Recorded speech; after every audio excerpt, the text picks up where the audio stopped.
İnsan həmişə rahatlıq axtarır. Biri deyir ki, maaşım qalxsaydı, nəhayət rahat olardım. Amma 3 aydan sonra, maaş qalxandan sonra yenə narahat olur. O birisi deyir ki, maşın alsaydım, nəhayət rahatlayardım. Maşın alır, çıxır yola, arxadan kimsə ona siqnal verəndə, özünü kobud aparanda yenə narahat olur, şikayətlənir ki, bu şəhərdə maşın sürmək mümkün deyil.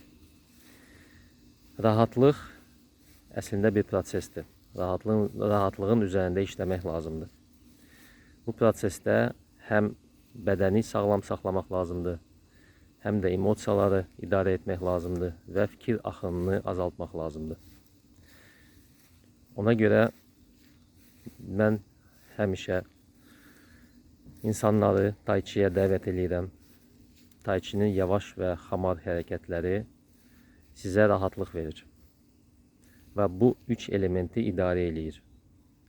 Emosiyaları, fikir axınını və bədəndə olan problemləri.